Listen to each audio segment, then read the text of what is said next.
A duniya shahararren fim ɗaya tilo wanda ya zagaye nahi Afirka baki ɗaya wanda zan tsaya muku jigum in muku faɗa in ce fim ɗin a duniya. Kowa ya san dai an tsaya a duniya kashi na 58 inda Kanabare ya ɗauki kashinsa a hannu. Ma'ana dai masu gudu su gudu. Hakan ne yasa mutane da dama suke ta jingirin jiran wannan shahararren fim mai suna a duniya wanda ake haska duk ranar Laraba a tashar Zinariya Hausa TV da kan YouTube. Amma sai dai an samu tseko an samu tasgudi ba a haska wannan shahararren fim din a duniya ba. Tashar tamu ta yi bankan kawo, ma'ana dai ta yi tattaki ta je ta jiyo muku dalilin da yasa ba a haska wannan shahararren fim mai suna a duniya ba. Duk daɗin labari bai yi kamar gani ba, mun tattauna ɗaya daga cikin mai ruwa da tsaki wato Tijjani Asasu na cikin shirin fim din a duniya ma'ana dai Kanabaro ya gaya mana dalili guda biyu wanda yasa ba su ɗora a duniya fim yau ba. Duk da daɗin labari bai yi kamar gani ba, an ce gani da ido maganin tambaya. Ku biyo mutum daga farkon bidiyon an karshe ku ga yacce hirar ta kasance, kuma dan uwan wannan ne farkon zuwan ku wannan channel mai albarka da wuri kai subscribe sannan ka danna alama ta kararrawa, ana tare da mu ne fa.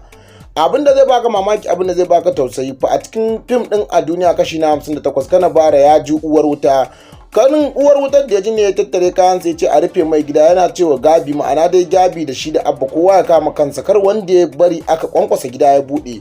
Kowa da kowa ya fice. Abba ya ce yaya ni ya ce haka kai din wane ne, hakan ne yasa ya kira Abala a guje ya ce tattaro mai yan kudaden da yake gurin sa, duk wanda ya san yana bin sa bashi ko wane ne ya tattaro mai domin zai zuba ta dage ta.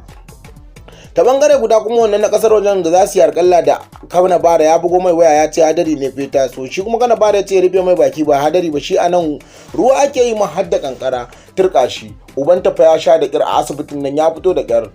Lokacin da Kanabare ya ce ya je auna gawa ko kuma ya kai ta hamma ka samu ana da ya karasa ta gawar, hakan ne yasa ya tattaro dandazon yan sanda suka tarar da su. Yan sanda an nuna yanayin aikinsu a gurin yana yin da kyau, sai dai amma gurin fitas motar nan ne da dakta ya fita daga motar ba a samu dama an yi stakin din motar ba.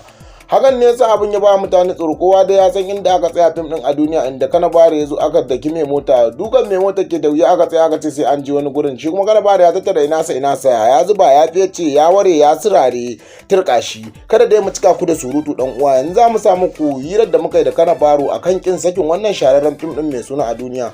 Kuma a duniya ya zama garkuwa ko kuma in ce ya zama jikin jinin makallata kallon wannan shahararren fim din a duniya. In ba a ɗora wannan shahararren fim din mai suna a duniya ba, mutane da dama suna jin haushi suna jin bakin ciki. Sakamakon ragowar channel din da dama in ba a ɗora fim din a duniya ba za a gani, ko kuma in ba a ɗora fim ba ko sun tafi hutu suna sanarwa sun je hutu. Amma Kanabare da shiru kake ji Google mata cikin shege har yanzu bai sanar da makallata kallon wannan shahararren fim mai suna a duniya wai an je hutu bane. Sai dai mun jijjigo muku dalilin da yasa aka wannan shahararren fim a duniya. Yanzu ga hirar tamu yace ta kasance da mu da Kanabaro. Mun gode.